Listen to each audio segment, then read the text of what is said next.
আমাদের কোরআন শুধু আল্লাহকে এক বলেছে তা নয়, হিন্দু ধর্মের ধর্মগ্রন্থ, সনাতন ধর্মের ধর্মগ্রন্থ, এই কলকি পুরাণে বলা হলো ওম নমস্তে নমা নমা হতার বিন্দু হতার বিন্দু।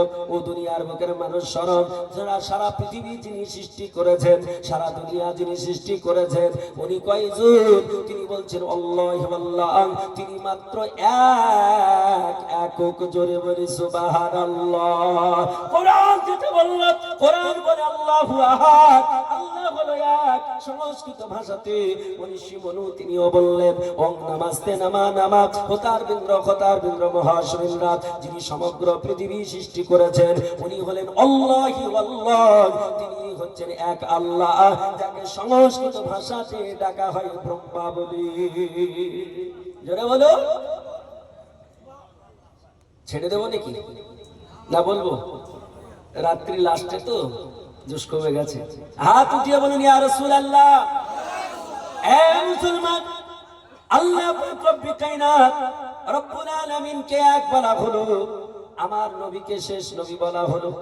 আমার নবীর সম্মানের কথা কোরআনে যেমন বলা হয়েছে, এমন করে সংস্কৃত ভাষাতেও বলা হয়েছে। কোরআন পাক 30 পারা উঠিয়ে দেখুন, আমার আল্লাহ তাআলা বলছেন ওয়া রাফা'না লাকা যিকরাক। আল্লাহ বলছেন হাবিব, আমি আল্লাহ তাআলা আপনার সম্মানকে উঁচু করেছি। ওয়া রাফা'না লাকা যিকরাক, হাবিব আপনার সম্মানকে আমি আল্লাহ তাআলা উঁচু করেছি। কতটা উঁচু করেছি এখানে আপনার নির্ধারিত নয়। আল্লাহ পাহাড় পরিমাণ উঁচু করেছে, আসমান পর্যন্ত উঁচু করেছে, সপ্ত আসমান পর্যন্ত উঁচু করেছে। এইরকম লিমিট আল্লাহ তাআলা দেন নাই, আল্লাহ লিমিটের কথা বলেন নাই। আল্লাহ বলছেন নবী আপনার সম্মানকে উঁচু করেছি। আমার সৃষ্টি জগতে যত সৃষ্টি রয়েছে তাদের সম্মান যত করেছি, সবার ঊর্ধ্বে সবার উঁচুতে আল্লাহ বলছেন নবী আপনার সম্মানকে করেছি। ও পৃথিবীর জমিনের মানব, আমার আল্লাহ যেমন বললেন সব চাইতে সৃষ্টি জগতের ভিতরে শ্রেষ্ঠ জিনাকে বানিয়েছে, যার সম্মান উপরে করেছে। ওই কথা যজুর্বেদের মধ্যে বলা হলো, যজুর্বেদের মধ্যে বলা হলো অন্য রাসূল মুহাম্মদ রকম রাসূল মিলেন সূরা আচার্যের সম্মানিত মুহাম্মদ ইতি খ্যাত শিষ্য শাখা সম্মানিত। এই মুসলমানেরা, আমার আল্লাহ আমার রাসূলের কথা ওই বেদের মধ্যে বলা হলো আল্লাহ রাসূল মুহাম্মদ রকম রাসূল মিলেন সূরা আচার্যের সম্মানিত মুহাম্মদ ইতি খ্যাত শিষ্য শাখা সম্মানিত। জোরে বলে সুবহানাল্লাহ। আমার আল্লাহর বান্দা মনীষী মনু বললেন, সারা দুনিয়ার মানুষকে জানালেন এ পৃথিবীর জমিনের মানব, আল্লাহ রাসূল মুহাম্মদ রকম রাসূল আল্লাহ পাক রব্বে কায়নাত রব্বুল আলামিন যে মুহাম্মদ মুস্তাফাকে তৈরি করেছেন, যে নবী মুহাম্মদ রাসূলুল্লাহকে তৈরি করেছেন, এই মুহাম্মদ রাসূলুল্লাহ পৃথিবীর জমিনে ইতিখ্যাত শিষ্য শাখা সম্মানিত। যে মুহাম্মদ রাসূলুল্লাহকে আল্লাহ তাআলা বলেছেন রফা'না লাকা যিকরাক, আল্লাহ বলেছেন দুনিয়ার বুকের মানুষ শোনো খাতামান নবিয়্যিন, আল্লাহ বললেন যাকে শেষ নবী করে আমি সর্বোচ্চ সম্মান ঊর্ধ্বে দিয়ে আমি আল্লাহ তাআলা পাঠালাম। ওই কথা সংস্কৃত ভাষাতে বেদের মধ্যে বলা হচ্ছে ও দুনিয়ার বুকের মানুষ শোনো ইতিখ্যাত শিষ্য শাখা সম্মানিত। আমার আল্লাহ তাআলা যার সম্মান কি আল্লাহ তাআলা এত উঁচু করেছে, এত বাড়িয়েছে, যার সম্মানের উপরে কারো সম্মান হবে না, কারো সম্মান বলা যাবে না, যার জ্ঞানের উপরে কারো জ্ঞান দেওয়া যাবে না, যার জ্ঞানের ঊর্ধ্বে কারো জ্ঞান হবে না। এই পৃথিবীর জমিনে কত শত মানুষ, কত মানুষকে জিজ্ঞেস করেছি, আমার আল্লাহ তাআলা রব্বে কায়নাত রব্বুল আলামিনের একজন বান্দার কথা আপনার শোনাই। আমাদের ভারতবর্ষের পার্শ্ববর্তী একটি দেশ যার নাম হলো মায়ানমার। এই মায়ানমারে যে ধর্ম অবলম্বীরা বেশি, যে ধর্মের মানুষেরা বেশি, এই মায়ানমারে যারা বসবাস করে এরা বৌদ্ধ ধর্মের মানুষ বসবাস করে। ঠিক বলছি না ভুল? বৌদ্ধ ধর্মের মানুষদের জিজ্ঞেস করুন, বৌদ্ধ ধর্মের মানুষদের গুরুর নাম কি, বৌদ্ধ ধর্মের আপনার ধর্মযাজকের নাম কি, তাহলে সবাই বলবে তার নাম হলো শ্রী গৌতম বুদ্ধ, যার নাম হলো শ্রী গৌতম বুদ্ধ। এই শ্রী গৌতম বুদ্ধ তিনি নেপালে জন্মগ্রহণ করেছিলেন, নেপালের তরাই অঞ্চলে জন্মগ্রহণ করেছেন। তিনি যে কোনো বংশে জন্মগ্রহণ করেন নাই, তিনি রাজ পরিবারে জন্মগ্রহণ করেছিলেন। জিনার আপনার বাবা ছিলেন রাজা, আপনার তিনার মা ছিল রানী, জিনার মায়ের নাম হলো মায়াবতী দেবী, জিনার বাবা হলো একজন রাজা। এই আপনার রাজার ছেলে আল্লাহর বান্দা, এই আপনার মহান ব্যক্তি যিনি আপনার বৌদ্ধ ধর্মের নেতা শ্রী গৌতম বুদ্ধ, তিনাকে এক সময় জিজ্ঞেস করা হলো, ওগো গৌতম বুদ্ধ আপনার একটু বলতে হবে। বলে কি বলতে হবে বলো। হুজুর আপনি কি শেষ বুদ্ধ, আপনি কি শেষ প্রফেট, একটু বলুন। তাদের ভাষায় তাদের কথাই তারা বলেছিল। শ্রী গৌতম বুদ্ধ বলল কি বলতে চাও তোমরা আমাকে খুলে বলো। বলল হুজুর গো, ওগো আমাদের মুনিব, ওগো আমাদের নেতা, ওগো গৌতম বুদ্ধ আপনি সব চাইতে মহাজ্ঞানী, আপনি সব চাইতে বড় পণ্ডিত, আপনার মতো আর জ্ঞানী কেউ নেই, আপনার মতো দামি কেউ নেই, আপনার মতো সুনামি কেউ নেই, একটু আপনি কথাটা হা বলে দেন। শ্রী গৌতম বুদ্ধ বলল পৃথিবীর জমিনের মানুষ, ও আমার অনুসারী, আরে বৌদ্ধ ধর্মের মানুষ কান খুলে শুনে রেখে দাও, জেনে রেখে দাও, আমি শেষ বৌদ্ধ নয়, আমি সবার ঊর্ধ্বে জ্ঞানী নয়, আমার জ্ঞান সবার উপরে নয়। ও পৃথিবীর জমিনের মানব, শুধু শ্রী গৌতম বুদ্ধকে জিজ্ঞেস করা হয়েছিল, শুধু এটা নয়, এই পৃথিবীর জমিনে আপনাকে অনেক প্রমাণ দিতে পারি, অনেক আপনার প্রমাণ দিতে পারি। আল্লাহ পাক রব্বে কায়নাত রব্বুল আলামিনের বান্দা ডক্টর মিকেলেস, নাম শুনেছেন? বিশ্ববিখ্যাত একজন নোবেল জয়ী ডক্টর মিকেলেস, তাকে সেই সময় জিজ্ঞেস করলো, স্যার এই পৃথিবীর জমিনে সব চাইতে কার জ্ঞান বেশি, একটু আপনার কি জানা আছে? ডক্টর মিকেলেস বলল কেন? বলে স্যার আমরা একটু জানতে চাই এই পৃথিবীর জমিনে সব চাইতে জ্ঞানী কে? ডক্টর মিকেলেস বলল একটু তোমরা কি বলতে পারো? বলে স্যার আমাদের বলার পূর্বে আপনার কাছে একটু শুনতে চাই। ডক্টর মিকেলেস বলেছিলেন শোনো, আমার জ্ঞান গরিমা দ্বারা আমি রিসার্চ গবেষণা চালিয়ে দেখলাম এই পৃথিবীর জমিনে যদি কেউ জ্ঞানী থাকে তিনি হলেন মক্কার জ্যোতি, মদিনার বাতি, আব্দুল্লাহর লখতে জিগার, মা আমিনার কলেজার টুকরা, যার নাম হলো মুহাম্মাদুর রাসূলুল্লাহ। জোরে বলো। মুসলমানেরা ডক্টর মিকেলেসকে বললেন স্যার জগতের এত মানুষ থাকতে আপনি মোহাম্মদের নাম নিলেন কেন?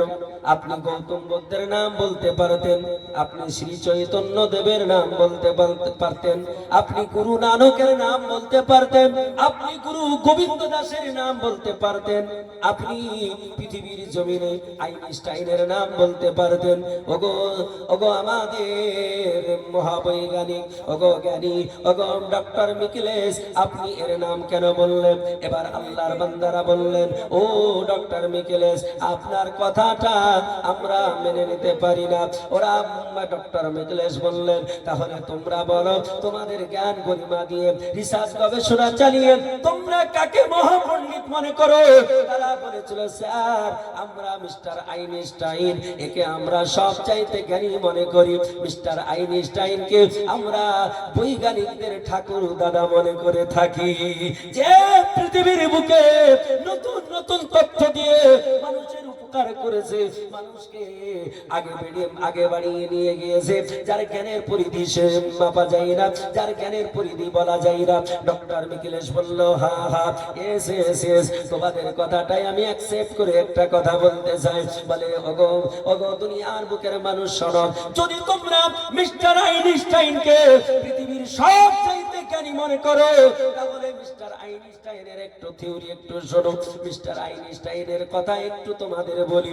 বলে স্যার কি বলবেন? বলে এক সময় মিস্টার আইনস্টাইনকে জিজ্ঞেস করা হলো, মিস্টার আইনস্টাইনকে সেই জামানার মানুষেরা বলল, স্যার এই পৃথিবীর জমিনে আপনার চাইতে বড় জ্ঞানী কেউ নেই, আপনার চাইতে বড় জ্ঞানী কেউ নেই। মিস্টার আইনস্টাইন বলেছিলেন, ও পৃথিবীর জমিনের মানব শোনো, আমি কতটা জ্ঞান রাখি শোনো, আমার জ্ঞান কতটা শোনো।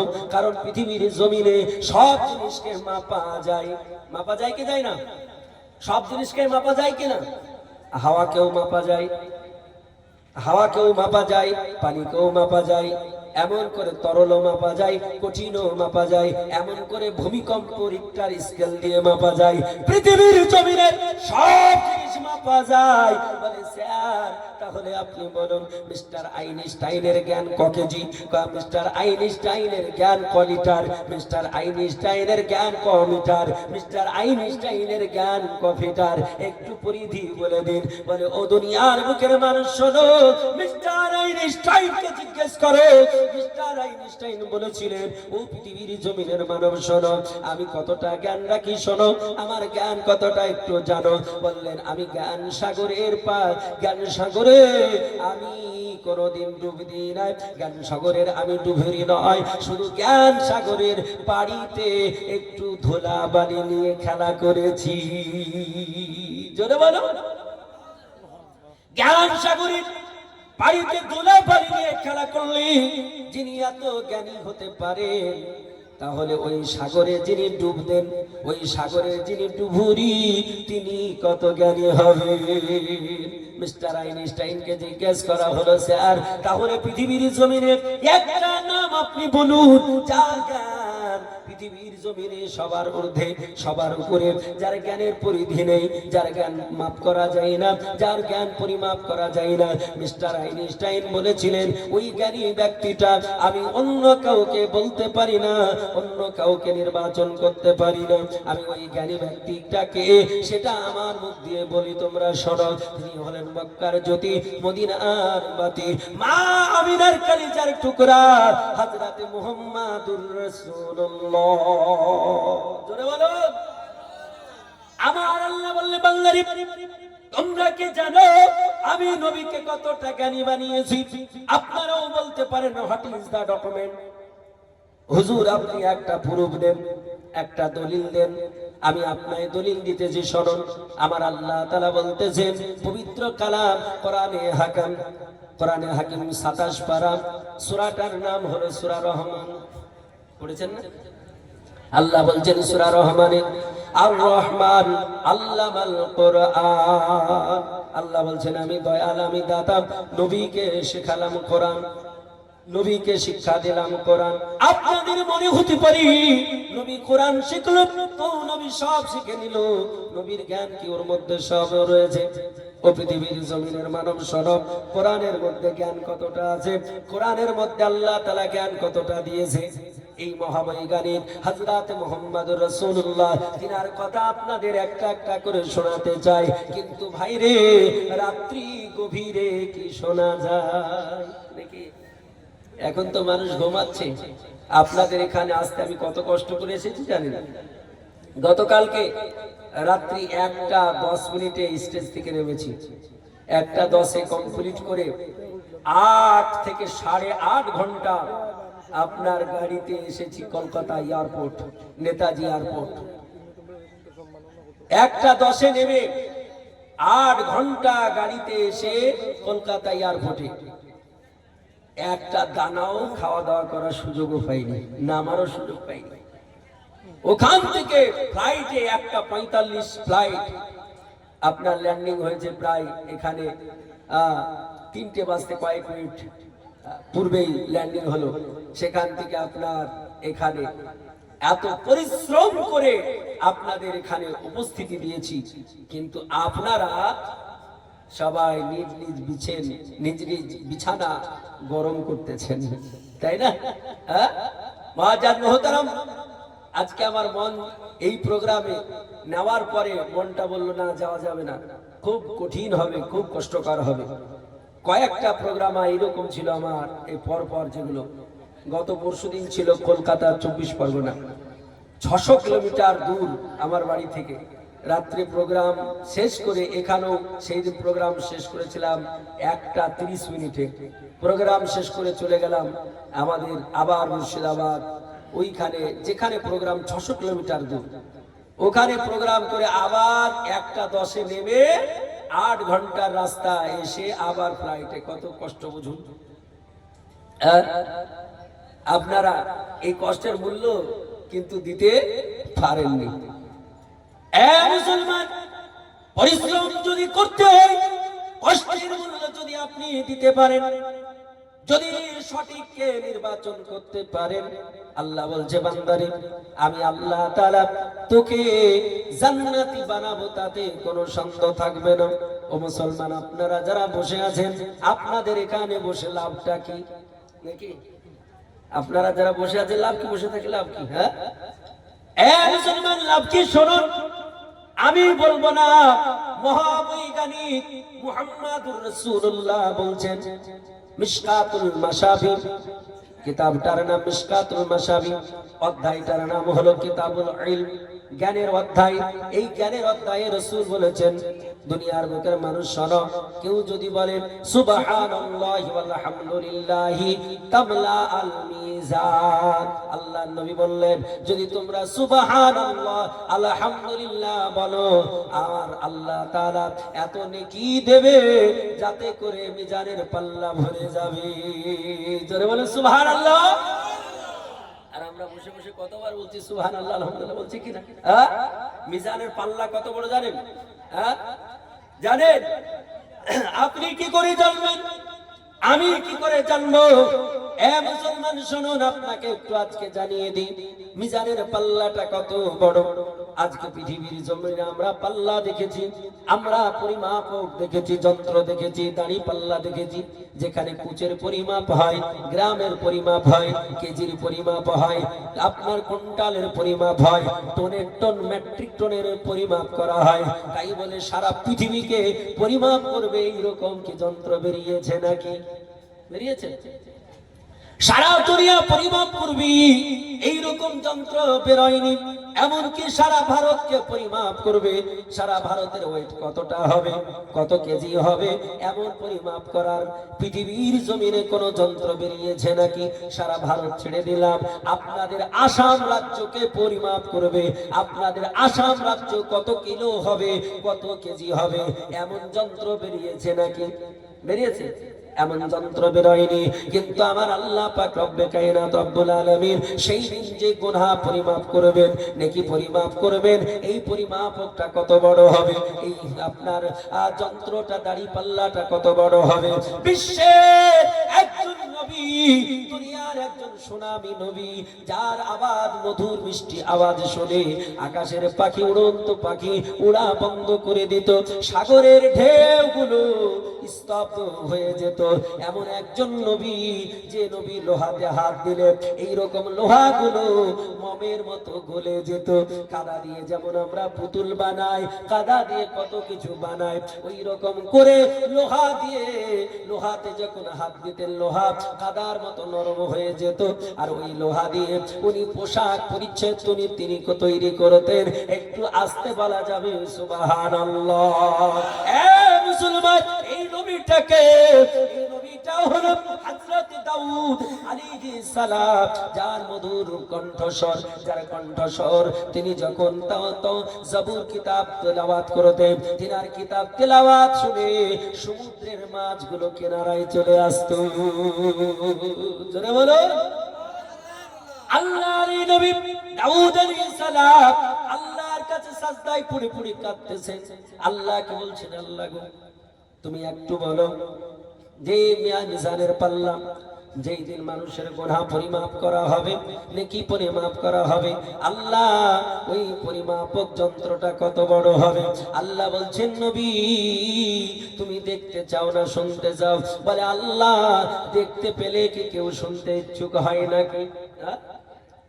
শোনার চাইতে দেখার দাম বেশি কিনা? এই জোরে বলো। সোনার চাইতে দেখার দাম বেশি।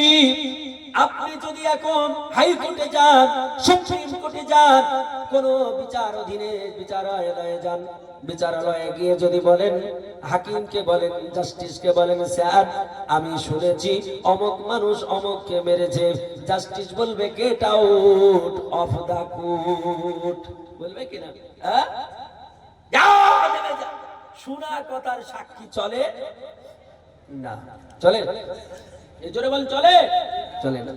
শোনা কথার সাক্ষী হবে না। সাক্ষী হবে কে? যে দেখতে পাবে, দেখার সাক্ষী হবে আমার আল্লাহ তাআলা রব্বে কায়নাত রব্বুল আলামিন। পৃথিবীর জমিনে আল্লাহ পাক রব্বে কায়নাত রব্বুল আলামিনের বান্দা হযরতে দাউদ আলাইহিস সালাম, তিনি বললেন, আল্লাহ গো আমি শুনতে চাই না, দেখতে চাই। আল্লাহ বললেন, তাহলে তুমি চোখ বন্ধ করো। চোখ বন্ধ করলে দেখা যায় গো? চোখ বন্ধ করলে দেখা যায়? একটু হা হু বলেন না। কিন্তু আমি বলছি চোখ বন্ধ করলে দেখা যায়। চোখ বন্ধ করলে দেখা যায়। আল্লাহ পাক রব্বুল কায়নাত রব্বুল আলামিন প্রত্যেকটা মানুষকে কটা চোখ দিয়েছে একটু জোরে বলতে হবে। চোখ কটা? হ্যাঁ, দুইটা। আমি বলি নো নো নো। আল্লাহ তাআলা প্রত্যেকটা মানুষকে তিনটা করে চোখ দিয়েছে। জোরে বলে সুবহানাল্লাহ। আল্লাহ প্রতিটা মানুষকে তিনটা করে চোখ দিয়েছে। আমাদের ওয়েস্ট বেঙ্গলে বাচ্চারা যখন শিক্ষা নেয়, প্রথম তাকে পড়া হয় একে চন্দ্র, বলা হয় একে চন্দ্র, দুয়ে পক্ষ, তিনে নেত্র। প্রথমেই বলা হয় আল্লাহ তাআলা রব্বে কায়নাতের বান্দারাও গ্রন্থে লিখে দিয়েছে তিনে নেত্র। নেত্র মানে হলো দেখার জিনিস, চোখ। তারাও লিখে দিয়েছে চোখ হলো তিনটা, কিন্তু আমরা দেখতেছি দুটো দ্বারা। আল্লাহ তাআলা প্রতিটা মানুষের চোখ দিয়েছেন তিনটা। এই যে বাহ্যিক দৃষ্টি যেটা আমরা দেখতে পাই, এই দুটো চোখ। আর আল্লাহ তাআলা আর একটা চোখ দিয়েছে অন্তর চক্ষু।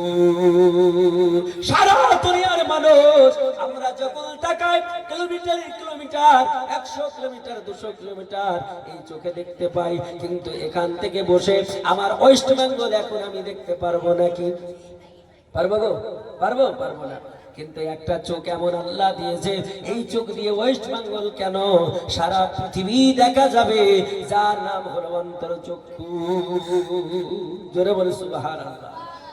এই অন্তর চক্ষু যদি খুলে যায় তাহলে পৃথিবী দেখতে পাবেন। মুআজ্জাজ মুহতারাম, আপনারা আজ এই এত বড় পবিত্র মাহফিলে এসেছেন। আপনারা আজকে গভীর রাত্রিতে অনেকে আছেন আর অনেকে বাড়ি গেছেন। যারা আছেন তাদের জন্য আমি একটা তৌফা স্বরূপ একটি কিতাব নিয়ে এসেছি। একটা দেখি বইটা। এই বইটা নিয়ে যাবেন। ওয়াজ পুরো আজ শুনতে পেলেন না, কারণ গভীর রাত্রিতে এই কিতাবটা পড়বেন। কে সে মহাবৈজ্ঞানিক, আমার লেখা। অনেক কিতাবই আছে আমার লেখা। তো এই কিতাবে অনেক গুরুত্বপূর্ণ আলোচনা আছে, যেগুলো এইখানে বসে প্রতিদিন 2 ঘন্টা করে যদি 10 দিন বলি তাও শেষ হবে না। এত গুরুত্বপূর্ণ কথা লেখা আছে। অক্লান্ত পরিশ্রম করে আপনাদের জন্য মাত্র কয়েক পিস নিয়ে এসেছি। কে সে মহাবৈজ্ঞানিক, কে সে মহাবৈজ্ঞানিক। এখানে প্রশ্ন চিহ্ন, মাত্র 50 টাকা দাম। যিনারা নেবেন এখান থেকে নিয়ে যাবেন, কিতাবটা পড়বেন, ইনশাআল্লাহুল আজিজ অনেক অনেক কিছু জানতে পারবেন, যেগুলো আপনাদের অজানা কথা সেগুলো জানতে পারবেন ইনশাআল্লাহ। আল্লাহ পাক রব্বুল কায়নাত রব্বুল আলামিন তিনার বান্দা হযরতে দাউদ আলাইহিস সালাম, তিনি বললেন, আল্লাহ আমি একটু দেখতে চাই। আল্লাহ পাক রব্বুল কায়নাত রব্বুল আলামিন তিনি বললেন, দাউদ আলাইহিস সালাম তুমি একটু দেখো। আল্লাহ তাআলা দাউদ আলাইহিস সালামকে যখন দেখালেন, তিনি দেখে আল্লাহ পাকে সাজদায় পড়ে পড়ে কাঁদে আর বলে, আল্লাহ গো এত বড় পাল্লা কি কোনোদিন ভরবে নাকি? এত বড় পাল্লা ভরবে? যে পাল্লায় সারা পৃথিবী যদি দেওয়া হয়, আসমান জমিন যদি দেওয়া হয়, তবু পাল্লা পরিপূর্ণ হবে না। এই পাল্লা পরিপূর্ণ হবে না। তো আল্লাহ তুমি এত বড় পাল্লা পরিপূর্ণ করবে কি করে? বুঝছেন? আল্লাহ তাআলা বললেন, দাউদ আলাইহিস সালাম চিন্তা করো না, এই যে এত বড় পাল্লা, এই পাল্লাটা পরিপূর্ণ হবে, আমাদের এই পাল্লাটা পুরো পরিপূর্ণ হয়ে যাবে মাত্র দুটো কথাতে। আল্লাহর নবী হযরতে দাউদ আলাইহিস সালাম তিনি কাঁদছেন আর বলছেন, আল্লাহ গো, ওই দুটো কথা কি? আল্লাহ বললেন, ওই দুটো কথা আমার নবী তার উম্মতকে শিক্ষা দেবে। আমার নবীর উম্মতেরা অর্থাৎ মুহাম্মদুর রাসূলুল্লাহ সাল্লাল্লাহু তাআলা আলাইহি ওয়াসাল্লামের উম্মতানিরা যদি সুবহানাল্লাহ আলহামদুলিল্লাহ বলে, আমি আল্লাহ তাআলা এত বিশাল পাল্লাটাকে পরিপূর্ণ করে দেব, বলি সুবহানাল্লাহ। যারা এখান থেকে চলে গেছে তাদের পরিপূর্ণ হবে? হ্যাঁ, ওরা তো নাক ডেকে ঘুমাচ্ছে। হ্যাঁ, বুখারী শরীফে হাদিস এসেছে, নবী বলেছেন, এই রকম মাহফিলে, কোরআন ও হাদিসের মাহফিলে কোন মানুষ যদি এক মুহূর্ত টাইম ব্যয় করে, সময় ব্যয় করে, তা আল্লাহ তাআলা এত নেকি দেয় যে তার পিতা মাতা আত্মীয় যারা অন্ধকার কবরে কষ্ট প্রাপ্ত হচ্ছে, আযাব প্রাপ্ত হচ্ছে, তাদের আযাবগুলোকে আল্লাহ মাফ করে দেয়, বলে সুবহানাল্লাহ। এখন যদি আমাদের পিতা মাতার প্রতি মহব্বত না থাকে, ভালোবাসা যদি না থাকে, তাহলে তিনি তো ঘুমাবেনি নাকি? মহব্বতের কথা আল্লাহ তাআলার নবী তিনি বলেছেন, আল্লাহ বলেছেন, মহব্বত না থাকলে কোনো কাম হবে না। হবে? আল্লাহ তাআলা কোরআন পাকে বলেছেন, কুল, হে নবী আপনি বলুন, ইন কুনতুম তুহিব্বুনাল্লাহ ফাত্তাবিউনি ইউহিব্বুকুমুল্লাহ। আল্লাহ বলছেন, নবী আপনি বলুন, যদি কেউ আল্লাহকে ভালোবাসতে চায়, মহব্বত করতে চায়, প্রেম প্রীতি করতে চায়, তাহলে সে যেন আপনার পায়রবি করে, আপনার ইত্তেবা করে। তাহলে মহব্বতের কথা, ভালোবাসার কথা আল্লাহ কোরআনে বলেছে, বলেছে কিনা? নবীও বলেছেন। আর এই মহব্বত, ভালোবাসা সবচাইতে বেশি কাকে করতে হবে? কাকে করতে হবে? আমার নবীকে। বলে, মন যদি দিতে হয় নবীকে দিও। সবাই বলেন, মন যদি দিতে হয় নবীকে দিও। ভালো যদি বাঁচতে হয় নবীকে বাসিও। ভালো যদি বাঁচতে হয় নবীকে বাসিও। নবীকে কতটা ভালোবাসতে হবে, এই নবীকে কতটা প্রেম করতে হবে, আমার নবী সেটাও বলে দিয়েছেন। বুখারী শরীফ উঠিয়ে দেখুন, বুখারী শরীফ প্রথম খণ্ড, কিতাব আপনার প্রথম অধ্যায়টার নাম হলো কিতাবুল ঈমান, ঈমানের আলোচ্য বিষয়। আপনার ঈমানের আলোচ্য বিষয়ে হাদিস এসেছে, আমার নবী বলেছেন, লা ইউমিনু আহাদুকুম হাত্তা কুনা আহাব্বা মিন ওয়ালিদিহি ওয়া ওয়ালাদিহি ওয়ান নাসি আজমাইন।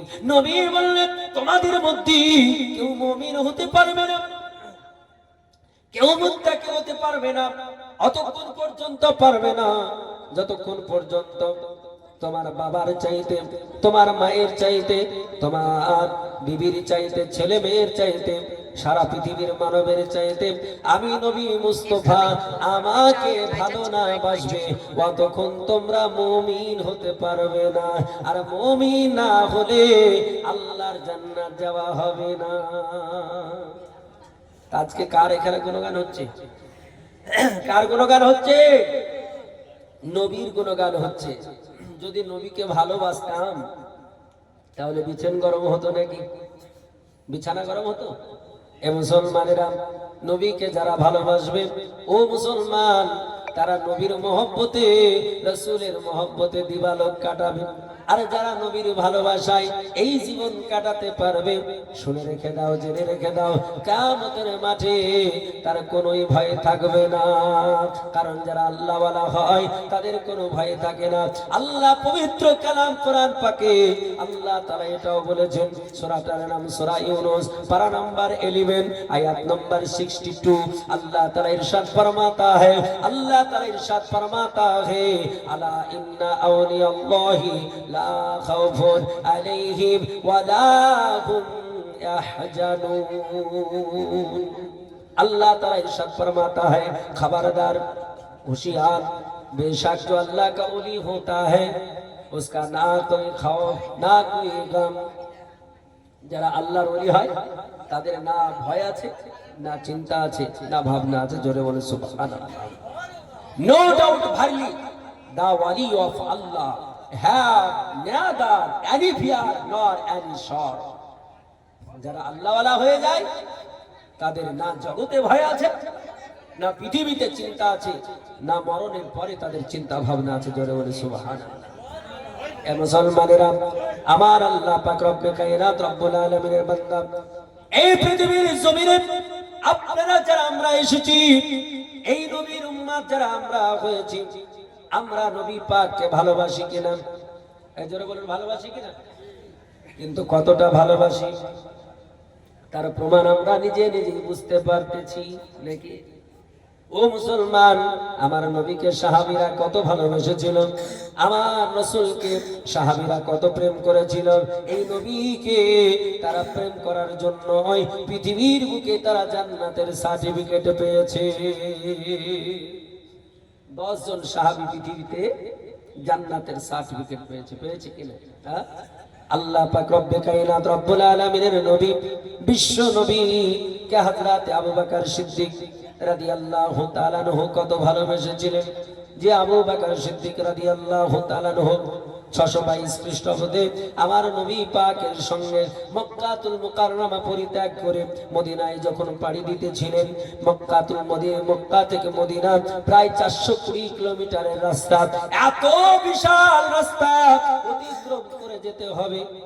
রাত্রি গভীরে বেরিয়েছেন, চলতে চলতে যখন সকাল হবে মনে হচ্ছে পৃথিবী উজালা হবে, আল্লাহর নবীকে বললেন, হুজুর হুজুর আর আমাদের চলাটা সঠিক হবে না, চলুন যাই আমরা গাড়ির মধ্যে ঢুকে যাই, আমরা গর্তের মধ্যে গুহার মধ্যে প্রবেশ করে যাই। আমার নবী বললেন, আবু বকর চলো গর্তটাই ঢুকে যাই, গর্তকে একটু পরিদর্শন করা হোক। আল্লাহর নবী বিশ্ব নবী তিনাকে বললেন, হুজুর আপনি উপরে দাঁড়ান, আমি গর্তটা একটু পরিদর্শন করি, গর্তটা একটু দেখে নি। কারণ ওই গর্ত, ওই গুহাটা অনেক পুরনো গুহা, তাতে সাপ থাকতে পারে, বিচ্ছু থাকতে পারে। ও মুসলমান শোনো, নিজের জীবনের মায়া, নিজের জীবনের ভালোবাসা পৃথিবীর জমিনে মানুষ সবচাইতে বেশি করে। কিন্তু আবু বকর বললেন, হুজুর গো আপনি উপরে দাঁড়ান, আমি প্রথমে দেখে নি, যদি আমাকে সাপ যদি কেটে নেয়, বিচ্ছু যদি কেটে নেয়, আমাকে যদি হিংস্র জন্তু খেয়ে নাই নেবে, নবী আপনার যেন কিছু না হয়। এর নাম হলো ভালোবাসা, এর নাম হলো মোহাব্বত। আবু বকর তিনি ভিতরে গেলেন, যাবার পরে গুহাটা পরিদর্শন করলেন, গুহাটায় দেখলেন অনেকগুলো ফুটো রয়েছে, অনেকগুলো গর্ত রয়েছে। আবু বকর সিদ্দিক রাদিয়াল্লাহু তাআলা আনহু তিনি গর্তগুলো নিজের জামা কাপড় দিয়ে ছিঁড়ে ছিঁড়ে বন্ধ করে দিলেন। আল্লাহর নবী বিশ্ব নবীকে ডাকলেন, গুহার মধ্যে নবীজি গেলেন। আল্লাহর নবী বিশ্ব নবী তিনি বললেন, একটু বিশ্রাম করা যাক। আবু বকর বলে, হুজুর আপনি বিশ্রাম করুন, আমার বিশ্রামের প্রয়োজন নেই। আমার আবু বকর নিজের রানটা বিছিয়ে দিলেন, তিনার রানের উপরে মাথা দিয়ে আমার নবী বিশ্রাম শুরু করলেন। আবু বকর দেখতেছে সব গর্তগুলো বন্ধ হয়ে গেছে, কিন্তু একটা গর্ত বন্ধ করা যায়নি, একটা গর্ত বন্ধ হয়নি। কারণ সেখানে তেমন কাপড় ছিল না, ন্যাকড়া তেমন ছিল না, যার কারণে বন্ধ করা যায়নি। আবু বকর ভাবলেন, সব গর্ত তো বন্ধ করা হলো, একটা গর্ত থেকে গেল, এটা দিয়ে যদি কোনো সাপ বেরিয়ে আসে, কোনো বিচ্ছু যদি বেরিয়ে আসে, আমার নবীকে কষ্ট দিতে পারে, এই মনে করে তিনি পাখানা ওখানে লাগিয়ে দিলেন। হায়রে আবু বকরের ভালোবাসা, আবার আবু বকর পাখানা লাগায়া আমার নবীকে নিয়ে আবার রাসূলুল্লাহকে নিয়ে আরাম করাতেছেন। আমার নবী তিনি আরাম করতেছেন, আমার রাসূল আরাম করতেছেন। আর ওই গুহাতে একটা বিষাক্ত সাপ ছিল, যে সাপটা আল্লাহকে বলেছিল, আল্লাহ গো তুমি আমার হায়াত বাড়িয়ে দাও। কবেকার সাপটা ছিল? কিতাব বলে ওই সাপটা মুসা নবীর জামানা, হযরতে মুসা আলাইহিস সালাম একদিন তাওরীত কিতাব পড়তেছিলেন, তাওরীত কিতাবের আলোচনা করতেছিলেন। যেই তাওরীত কিতাবটা আল্লাহ মুসার উপরে অবতীর্ণ করেছিলেন ওই তাওরাত কিতাবে আল্লাহ পাক রব্বে কায়নাতের নবী মুসার নাম মাত্র 4টা জায়গায় ছিল। জোরে বলুন, মাত্র 4টা জায়গায় ছিল, কিন্তু ওই তাওরাত কিতাবে আমারও আপনার প্রিয়তম নবীর নাম 4 জায়গায় নয় 72 জায়গায় রয়েছে। আল্লাহ পাক রব্বে কায়নাতের নবী মুসা আলাইহিস সালাম আমার নবীর কথা প্রশংসা তিনি করতেছিলেন, আর আমার নবীর আলোচনা করতেছিলেন যে আমার নবী মুসা আলাইহিস সালাম বলতেছেন শেষ জামানায় একজন নবী আসবে, শেষ সময় একজন আল্লাহ প্রফেট পাঠাবে, যাকে আল্লাহ খাতামান নবিয়্যিন করে পাঠাবেন, যেই নবী আল্লাহ তাআলা এত সম্মান দেবে সবার ঊর্ধ্বে সম্মান হবে। আল্লাহর নবী মুসা বললেন আমি আল্লাহকে কতবার বলেছি রব্বি আরিনি রব্বি আরিনি, আল্লাহ তোমায় একটু দেখতে চাই। আল্লাহ বলেছিলেন লান তারানি ইয়া মুসা, মুসা তুমি দেখতে পারবে না, আল্লাহ তুমি একবার দেখা দাও। আল্লাহ বললেন লান তারানি ইয়া মুসা, মুসা তুমি দেখতে পারবে না। মুসা নবী বলে আমি আল্লাহকে কত শত বলার পর আমার আল্লাহ তাআলা বললেন একটু যদি দেখতে যাও তাহলে তুর পাহাড়ে চলে এসো। তোর পাহাড়ে যখন গেলাম আল্লাহ বললেন মুসা রে তুমি যদি দেখতে চাও তোমার চোখে পটি বেঁধে নাও। একটা মানুষ যদি চোখ বেঁধে নেয় দেখা যায় নাকি? চোখ বাঁধলে দেখা যায় না। আল্লাহ বললেন চোখ বেঁধে নাও, কারণ তোমার চোখ সহ্য করতে পারবে না। মুসা নবী তিনি চোখটা বেঁধে নিয়েছিলেন, আল্লাহ একটু নূরের ঝলক দিয়েছিলেন, আর এক নূরের ঝলকে হযরত মুসা তিনি জ্ঞান হারিয়ে ফেললেন, আর তুর পাহাড় পুড়ে গেল, এখনো পুড়ে সুরমায় পরিণত হয়ে গেল। মুসলমান, আল্লাহর নবী মুসা বলতেছেন, মুসা আলোচনা করতেছেন তিনার উম্মতের সম্মুখে, আল্লাহকে কত শত বললাম রব্বি আরিনি রব্বি আরিনি, আল্লাহ বলেছিলেন লান তারানি ইয়া মুসা। আল্লাহর এইরকম কত শত নবী তারা বলেছে রব্বি আরিনি আল্লাহ দেখব, আল্লাহ বলেছেন তোমরা দেখতে পারবে না। কিন্তু শেষ জামানার যিনি নবী হবে তিনি কোনোদিন আল্লাহকে বলবেন না আল্লাহ দেখব, আল্লাহ তুমি একটু দেখা দাও বলবেন না। আমার আল্লাহ তাআলা নিজে তিনাকে ওই উম্মে হানির ঘর থেকে মক্কাতুল মুকাররমার ধরতি থেকে সপ্ত আসমানে 4টা যানবাহনে করে আল্লাহ লামাকাতে নিয়ে যাবে। মুসা নবী বর্ণনা যখন দেয়, মুসা নবী বর্ণনা করতেছেন, সাহাবী তারা শুনতেছে, তারা আল্লাহ আল্লাহ করতেছে। ওইখানে আপনার ওই বিষাক্ত সাপটাও শুনতেছিল। ওই সাপটা বলল আল্লাহ গো তুমি আমার হায়াত বাড়িয়ে দাও, আল্লাহ তুমি আমার জীবনায়ু বাড়িয়ে দাও, যাতে করে ওই নবীকে আমি দেখতে পেয়ে যাই। সাপ বলছে আল্লাহ জীবন বাড়িয়ে দাও আমি যেন দেখতে পাই। আল্লাহ যদি জীবন বাড়ায় তো কেউ কমাতে পারবে? আল্লাহ যদি কাউকে মেরে দেয় তো সে কি জীবিত থাকতে পারবে? কারণ জীবন দেওয়ার মালিক আল্লাহ এবং মৃত্যু দেওয়ার মালিকও আল্লাহ। আল্লাহ মরাকে জীবিত করতে পারেন আর জীবিতকে মরা করতে পারেন। কোরআন পাকে আল্লাহ তার দলিল দিয়েছেন। আপনি বলতে পারেন what is the document? Manirul Islam Chaturvedi একটা প্রুফ দিতে হবে। আল্লাহ তাআলা বলতেছেন, আল্লাহ বলছেন ওয়া তুখরিজুল হাইয়াতি মিনাল মাইয়া ওয়া তুখরিজুল মাইয়াতা মিনাল হাই। আল্লাহ বলছেন বান্দারে আমি আল্লাহ তাআলা মরাকে জীবিত করি আর জীবিতকে মরা করি, আমি আল্লাহ, এটা হচ্ছে আমার ক্ষমতা, এছাড়া দ্বিতীয় কেউ কাজ করতে পারে না। পারে নাকি? মুসলমান, যে আল্লাহ আপনাকে মৃত্যু দিতে পারে, যে আল্লাহ তাআলা আপনাকে বাঁচিয়ে রাখতে পারে, যে আল্লাহ তাআলা আপনাকে ধন সম্পদ দিতে পারে, যে আল্লাহ তাআলা রব্বে কায়নাত ইজ্জত দিতে পারে, আল্লাহ বলেছেন তুতিল মুলকা মিম্মান তাশা। আমার আল্লাহ তাআলা রব্বে কায়নাত রব্বুল আলামিন, যে আল্লাহ তাআলা আপনাকে বড় লোক বানাতে পারে, যে আল্লাহ তাআলা আবার বড় লোক থেকে গরিব বানাতে পারে, আল্লাহ তাআলা ওই রব্বে কায়নাত যিনি আপনার সম্মান দিতে পারে। কোরআন পাকে আল্লাহ এটাও বললেন, ওয়া তুইজ্জু মান তাশা ওয়া তুযিল্লু মান তাশা।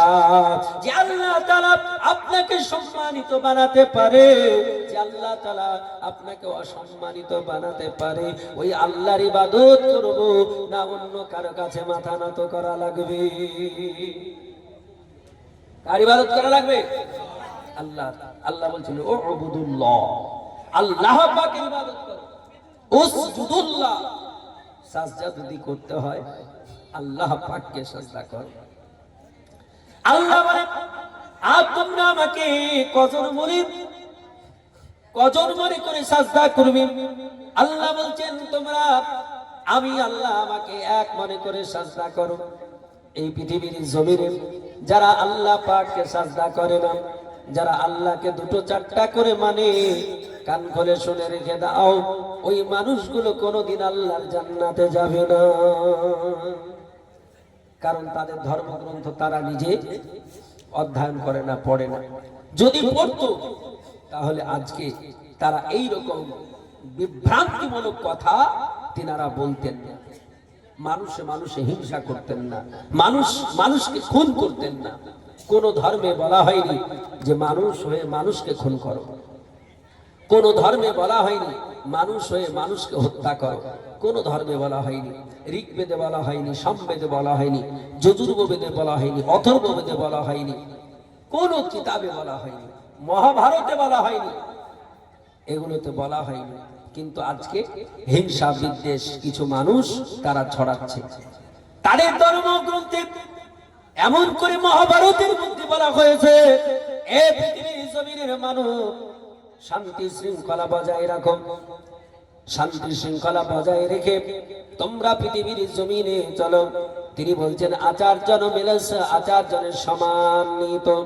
এই পৃথিবীর জমিনে তোমরা সকলে এক অপরের সঙ্গে মিল মহব্বত করে সমান ভাবে চলো। যদি চলতে পারো তাহলে তোমরা গডের কাছে তোমরা মনোনীত হবে, তোমরা ব্রহ্মার কাছে মনোনীত হবে। কিন্তু আমরা ব্রহ্মাও বলি না, আমরা গডও বলি না, আমরা বলি আল্লাহর কাছে মনোনীত হবে। কেন গড বলি না, কেন আল্লাহ বলি না, সেটা আপনাদের বললাম। আমরা আল্লাহ পাককে আল্লাহ ছাড়া কোনোদিন গডও বলি না, আমরা ভগবানও বলি না, আল্লাহকে আল্লাহ বলি। তিনারা তিনাদের ভাষায় বললেন, গডের কাছে মনোনীত যদি হতে চাও, ভগবানের কাছে যদি প্রিয় পাত্র হতে চাও, তাহলে তোমাদের পৃথিবীর জমিনে এক অপরের সঙ্গে মিল মহব্বত করে চলতে হবে। জোরে বলুন।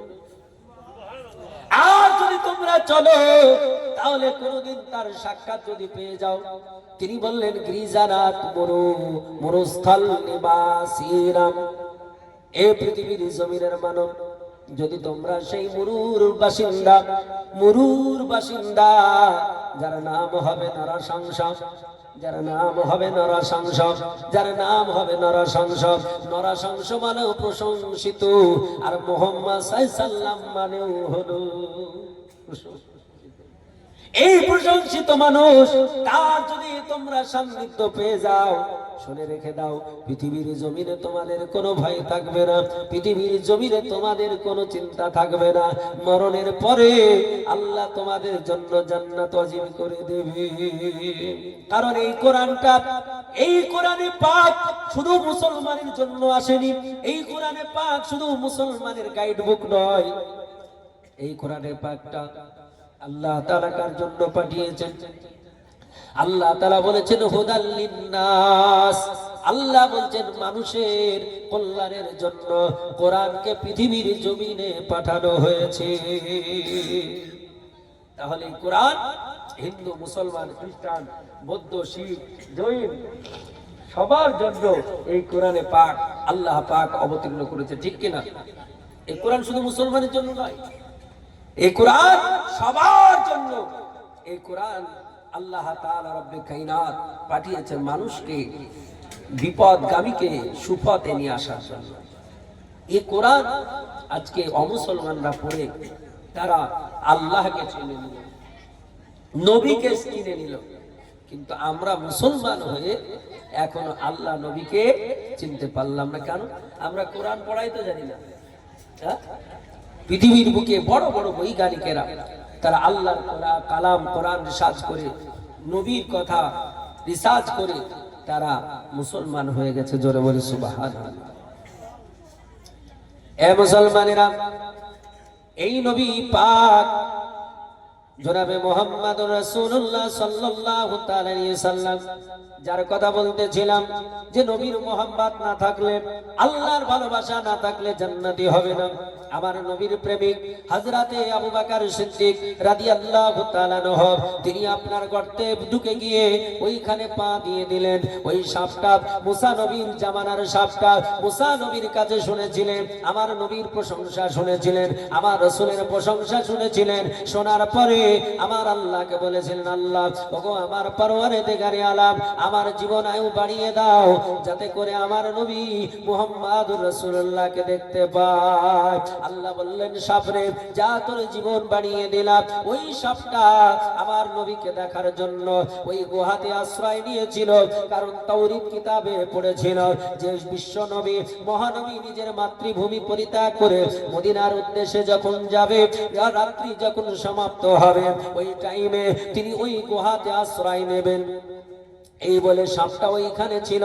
আল্লাহর বান্দা হযরতে আবু বকর তিনি পাখানা ওখানে লাগিয়ে দিলেন। নবীজি তিনি বিশ্রাম করতেছেন, আরাম করতেছেন। আমার নবীজিকে দেখার জন্য সাপটা প্রত্যেকটা গর্তের মুখে মুখে যায়, প্রতিটা গর্ত যেন বন্ধ করা পায়। সাপটা মনে মনে চিন্তা করলো, আল্লাহ গো, এতদিন ধরে আমি এই গুহাতে আমি এইখানে অপেক্ষা করি, ওগো আমার আল্লাহ তাআলা, ওই নবীকে পাওয়ার পরে যদি আজকে না দেখতে পাই, আমার মতো হতভাগা আর কেউ থাকবে না।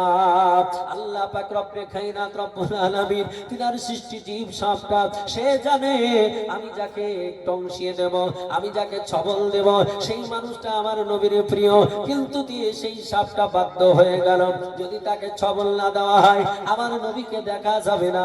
তাই সাপটা কেটে দিল, আর যেমনই কেটে দেওয়া ওই সাপটার বিষে হযরতে আবু বকরের পুরো শরীরটা কালো বর্ণ হয়ে গেল। এত বিষ, বিষের যারা সহ্য করতে পারেন না, আবু বকর সহ্য করতে পারে না, চোখের জল ধরে যায়, কান্না করেন না। আওয়াজ যদি করে আমার নবী জেগে যাবে, আমার নবীর ঘুমের ডিস্টার্ব হবে, আমার নবীর আরামের ডিস্টার্ব হবে। শুনে রেখে দিন, জেনে রেখে দিন, নবী কোনোদিন ঘুম পাড়েন না, নবী কোনোদিন ঘুমান না। বুখারী শরীফের হাদিসে এসেছে, নবী বলছেন আমি কোনোদিন ঘুমাই না। নবী পাক আরাম করেন, নবী পাকের চোখ ঘুমায়, অন্তর সব সময় জেগে থাকে। জোরে বলি সুবহানাল্লাহ। এই জন্য আমাদের ঘুমের সঙ্গে নবীর ঘুমের পার্থক্য কি? আমরা যদি ঘুমিয়ে যাই, ঘুম থেকে উঠলে নামাজ যদি পড়তে চাই, বিনা ওযুতে নামাজ হবে না, বিনা ওযুতে কোরআন তেলাওয়াত হবে না।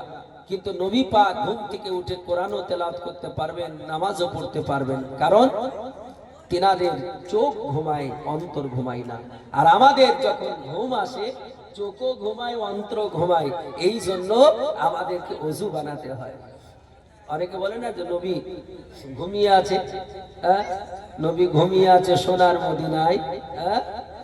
নবী ঘুমান না, না তখন ঘুমিয়েছেন না, এখনো ঘুমিয়ে আছেন। কারণ অনেকে বলছে নবী মার্কার মিট্টি মে মিল গায়া।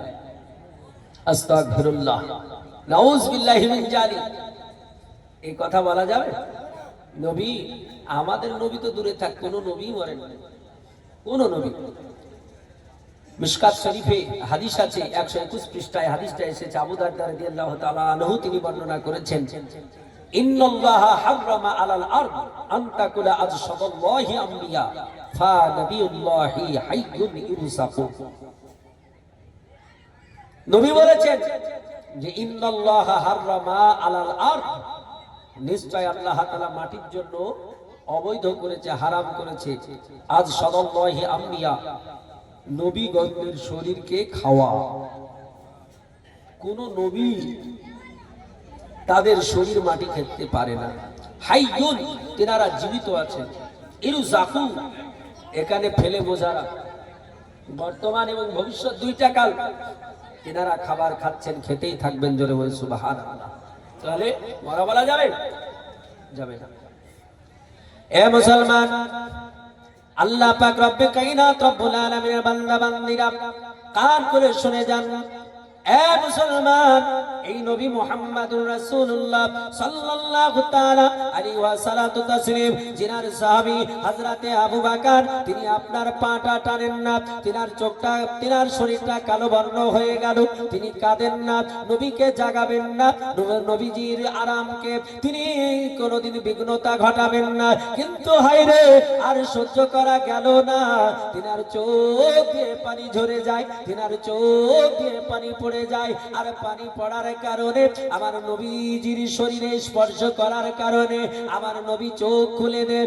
আমার নবী বলে, আবু বকর,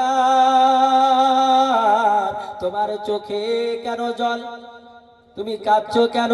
আবু বকরকে বলে, আবু বকর, তোমার ঘরের কথা মনে পড়ে গেছে, তোমার ছেলে মেয়ের কথা মনে পড়েছে, বিবি বাচ্চার কথা মনে পড়েছে। আল্লাহর নবী বিশ্ব নবীকে বলে, ইয়া রাসূলুল্লাহ, ইয়া হাবিবাল্লাহ, নবী গো, ফিদাকা বি উম্মি ইয়া রাসূলুল্লাহ, ওগো নবী, আপনার পদতলে আমার বাবা মা কুরবান হয়ে যাক। ওগো আমার নবী, আমার কারো কথা মনে পড়ে না, আমার কারো কাউকে লাগে না, নবীকে যেখানে পেয়ে যায় বিশ্বের আর কারো দরকার হয় না। ওগো নবী, আপনার ছাড়া আর কাউকে চাই না। আমার নবী বলে, আবু বকর কাঁদো কেন? বলে, হুজুর, আমাকে সাপ কামড়িয়েছে, সাপ ছবল দিয়েছে, আবার সারা শরীর কালো হয়ে গেছে, বিশ্বের জ্বালা সহ্য করতে পারি না, যন্ত্রণা সহ্য করতে পারি না। আমার নবী বলে, আবু বকর দেখাও কোথায় কামড়িয়েছে। তিনি যখন দেখালেন, আমার নবীজি তিনার নিজের থুতু মুবারক লাগিয়ে দিলেন, আর যেমনই লাগিয়ে দেওয়া সঙ্গে সঙ্গে বিষটা পানি হয়ে গেল। দুনিয়াতে কোনো মেডিসিন আছে নাকি এরকম? যদি কেন কোবরা কামড়ায় কোন কাউকে, 1 মিনিট বাঁচবে না, 1 মিনিট। পৃথিবীর কোনো ঔষধ নেই যে তাকে বাঁচাতে পারে। কিন্তু আমার নবী মুস্তাফা, তিনার থুতুর পাওয়ার কত, যে ওখানে লাগিয়ে দিলেন হাজার হাজার বছর পুরাতন সাপ, তার বিষ পানি হয়ে গেল। সুবহানাল্লাহ। ইনি হচ্ছেন আমার প্রিয়তম নবী, যে নবীর শান আল্লাহ তাআলা বাড়িয়েছেন। ওয়া রাফা'না লাকা যিকরাক, হে নবী, আপনার শানকে, মর্যাদাকে, সম্মানকে সর্ব ঊর্ধ্বে আমি বানিয়েছি। ওই কথাই বেদে বললেন যে ইতি খ্যাত শিষ্য শাখা সামান্বিত, যে আল্লাহ তাআলা যার খ্যাতি সারা দুনিয়াতে ছড়িয়ে দিয়েছেন, যার সম্মান সারা পৃথিবীতে ঊর্ধ্বে করেছেন। জোরে বলি সুবহানাল্লাহ। এই নবী পাকের প্রতি মহাব্বত, তিনার কালেমা আমাদের পড়তে হবে। অনেকে কালেমা পড়ছে, তো কতটা পড়ছে জানেন? আপনাদের আসামে এইরকম মানুষ না থাকতে পারে, আমাদের এলাকায় আছে। বলছে লা ইলাহা ইল্লাল্লাহ, বলে মোহাম্মদ রাসূলুল্লাহ বলুন, বলে মোহাম্মদ রাসূলুল্লাহ বললে শিরক হয়ে যাবে। আস্তাগফিরুল্লাহ। চিন্তা করছে, বলে শিরক হয়ে যাবে। শিরক কাকে বলে? শিরক, শিরক বলা হয় আল্লাহ পাকের সঙ্গে কাউকে অংশীদার করা, সমতুল্য করা, সমকক্ষ করা, সমযস্য মনে করা। কিন্তু এখানে আল্লাহর সঙ্গে শরীক করা হচ্ছে। আচ্ছা, আল্লাহর চাইতে বেশি জানে নাকি ওই বেয়াদবটা? হ্যাঁ, শিরক হয়ে যাবে, এটা আল্লাহর চাইতেও বেশি জানে। হ্যাঁ, হযরত আদম সাফিউল্লাহ 350 বছর কাদার পর যখন লাস্টে যেই কথাটা বলে দোয়া করলেন, আল্লাহ যেটা কবুল করলেন, সেটা কি? তিনি বলেছিলেন, আল্লাহ গো,